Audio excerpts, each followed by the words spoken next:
एक ऐसा बच्चा जिसकी ज़बान उसका साथ नहीं देती थी, जो अपना नाम भी ठीक से नहीं बोल पाता था।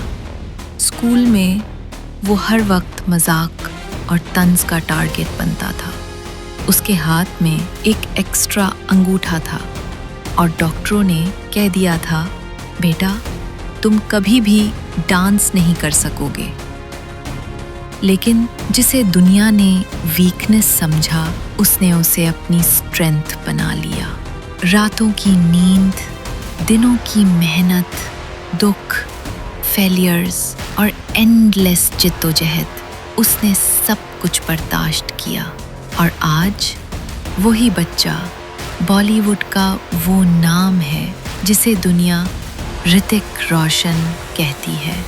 ये सिर्फ एक कामयाबी की स्टोरी नहीं, ये खून, पसीना और टूटे ख्वाबों का सफ़र है जिसने इम्पॉसिबल को पॉसिबल बना दिया।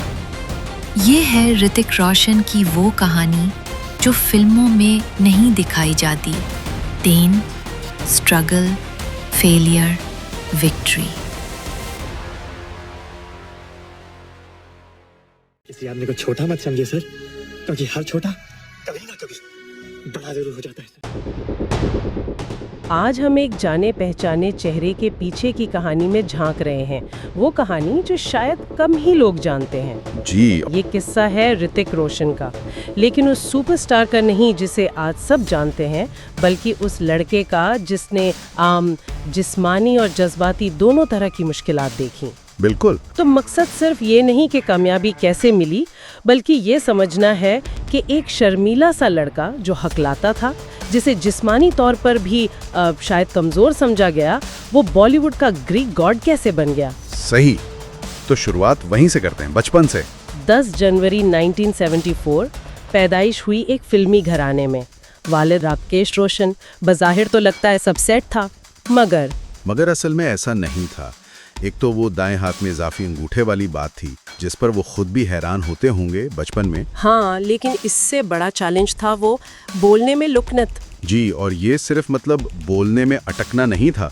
जराए बताते हैं कि स्कूल में उसका बहुत मजाक उड़ाया जाता था। ओह। अल्फाज जैसे गले में ही रह जाते या घबराहट में आवाज एकदम चीख जैसी निकल जाती और बच्चे हंसते। उसका असर तो बहुत गहरा पड़ा होगा। बहुत ज्यादा। 11 साल की उम्र तक कहते हैं एतमाद बिल्कुल खत्म हो चुका था। वो ज्यादातर खामोश रहते थे, जैसे दुनिया से कट से गए हों। जब उन्होंने अपने एक दोस्त से कहा कि वो अदाकार बनना चाहते हैं तो दोस्त ने मजाक उड़ाया। जी, उसने कहा तुम तो ठीक से बोल भी नहीं सकते, एक्टर कैसे बनोगे। ये बात उन्हें जैसे तीर की तरह लगी। और वहीं से उन्होंने ठान लिया कि कुछ करना है। बिल्कुल, वहीं फैसला हुआ कि अब कुछ बदलना है, और फिर उस पर काम शुरू हुआ। स्पीच थेरेपी ली। जी, स्पीच थेरेपी, फिल्में देखकर डायलॉग्स याद करना, बोलना, आईने के सामने खड़े होकर घंटों मश्क करना। ये आसान नहीं रहा होगा, खास तौर पर जब आप एक फिल्मी खानदान से हों, जहां शायद तवक्कुआत और भी ज्यादा हो। सही कहा। वो अवामी तज़हीक का खौफ, वो दबाव, शायद इसी ने उन्हें इतनी मेहनत करने पर मजबूर किया कि वो आहिस्ता आहिस्ता साफ बोलने लगे। तो बोलने की जंग तो जीत ली, लेकिन फिर जिस्म ने एक नया चैलेंज सामने रख दिया, स्कोलियोसिस।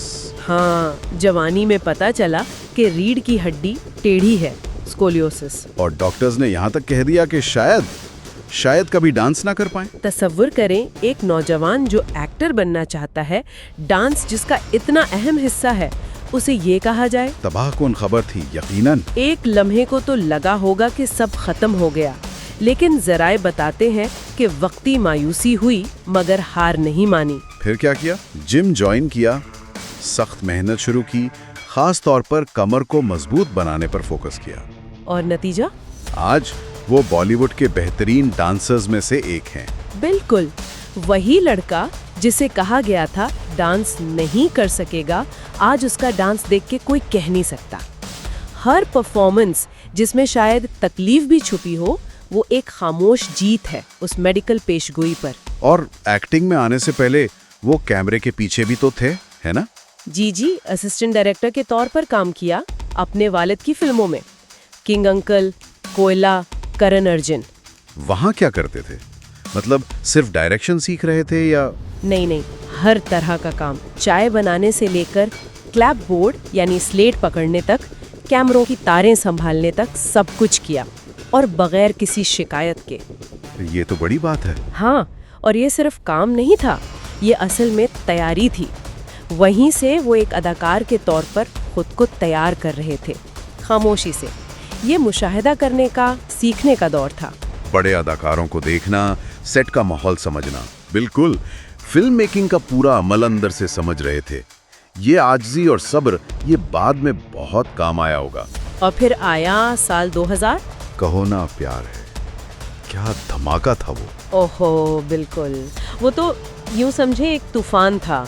रातों रात एक ऐसा सितारा सामने आया जिसके लिए लोग दीवाने हो गए। दीवाने हो गए थे, बिल्कुल। फिल्म ने सिर्फ पैसे नहीं कमाए, वो एक कल्चरल फिनोमिनन बन गई थी।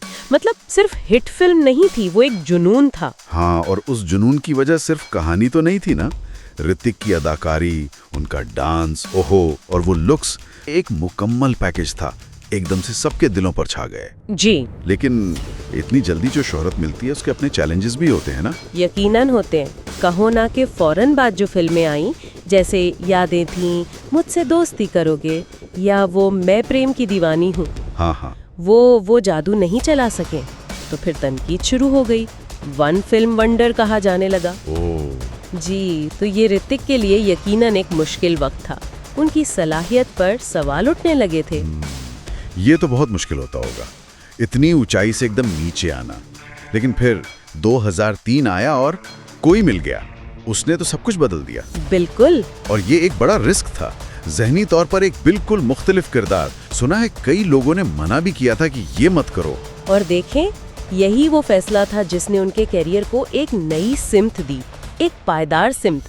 कोई मिल गया में जो उन्होंने काम किया ना जी, उसने नाक़िदीन को चुप करा दिया। सही। साबित हो गया कि वो सिर्फ एक खूबसूरत चेहरा या डांसर नहीं है, उनमें अदाकारी की गहराई है, उनकी वर्सेटैलिटी सामने आई। मतलब एक नया ऋतिक पैदा हुआ। सही कहा। अच्छा, करियर के ये उतार चढ़ाव तो थे ही। 2000 में ही सुजैन खान से शादी, बचपन की मोहब्बत, जी, 2 बेटे हुए, एक मुकम्मल फैमिली लगती थी। लेकिन फिर 2014 में अलहदगी की खबर, ये काफ़ी हैरान कुन थी सबके लिए। जिस तरह उन्होंने उस मुश्किल वक्त को संभाला, मतलब वकार से, खामोशी से, वो काबिल जिक्र था। जी, क्योंकि मशहूर लोगों की ज़ाती ज़िंदगियां तो अक्सर आप जानती हैं। हाँ, वो तो एक तमाशा बन जाती है। जी उन्होंने कोशिश की कि ऐसा ना हो। जी बिल्कुल। अच्छा, ज़ाती ज़िंदगी में एक और मुश्किल दौर भी आया, वो 2016 का कंगना रनावत वाला तनाज़ा। ओह हाँ। वो तो मीडिया में एक तूफान था, महीनों चलता रहा, इल्ज़ामात, कानूनी कार्रवाइयाँ, बहुत कुछ हुआ। इस पर ऋतिक का एक बयान ज़राए में मिलता है, वो मुझे बड़ा मानेखेज़ लगा। कोई नहीं जानता कि हमारे बीच क्या सच था। देखें, इस किस्म के जो अवामी तनाज़ुआत होते हैं ना, वो बहुत पेचीदा होते हैं। ये वाक़यात दिखाते हैं कि मशहूर शख्सियात की ज़िंदगी कितनी गैर यकीनी हो सकती है। अवाम को इसका अंदाज़ा नहीं होता। यहाँ गैर जानिबदारी से सिर्फ हक़ाइक़ बयान करना ही बेहतर है। बिल्कुल। अच्छा, इन सब चैलेंजेस के साथ साथ उनके जिस्मानी और जज्बाती मजबूती की भी बात करते हैं। जैसे वालिद राकेश रोशन, उनकी कैंसर से जंग, जी या खुद ऋतिक के अपने सेहत के मसाइल, वो ब्रेन सर्जरी हुई थी उनकी। हाँ, हुई थी। और करियर में चोटें तो लगती ही रहती हैं, और वो बोलने का मसला, लुकनत, वो तो शुरू से ही एक चैलेंज रहा उनके लिए। बिल्कुल। और यही चीज़, यही हौसला, यही साबित कदमी इनकी शख्सियत का एक अहम हिस्सा लगता है। हर बार गिरकर उठना, मुश्किलात को अपनी कमजोरी नहीं बनने देना, ये सिर्फ फिल्मी कहानी नहीं, ये उनकी असल जिंदगी का भी सबक है। सही। और फिर आखिर में बतौर आर्टिस्ट उनका सफ़र, उन्होंने जानबूझकर मुख्तलिफ किस्म के किरदार चुने। जी, जुदा अकबर में शहंशाह, गुजारिश में वो माजूर जादूगर, सुपर 30 में वो टीचर। हाँ बिल्कुल, अलग अलग रंग।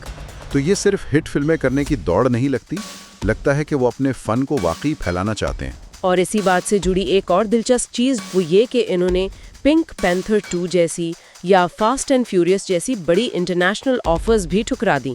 अच्छा। जी, वजह ये कि वो उन किरदारों से जुड़ नहीं पाए, दिल नहीं माना। तो ये उनकी फ़नी ईमानदारी दिखाता है। वाह, तो खुलासा ये है, जो तस्वीर वो सिर्फ एक कामयाब फिल्म स्टार की नहीं है, नहीं, बिल्कुल नहीं, बल्कि एक ऐसे इंसान की है जिसने अपनी कमजोरियों का सामना किया। वो बोलने की लुकनत हो, करियर के उतार चढ़ाव हों, जाती दुख हों, अवामी तनकीद हों, इन सब को झेला और इन्हें अपनी ताकत बनाया। बिल्कुल। उनकी कहानी का निचोड़ शायद यही है कि जिंदगी में जो चीजें हमें तोड़ने आती हैं ना, वही हमें बहुत मजबूत भी बना सकती हैं। शर्त ये है कि हम हिम्मत ना हारें। सही कहा।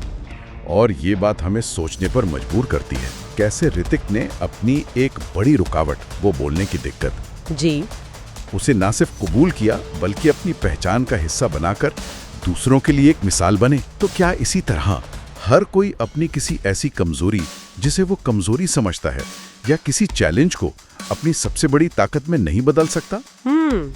ये एक गहरी सोच है।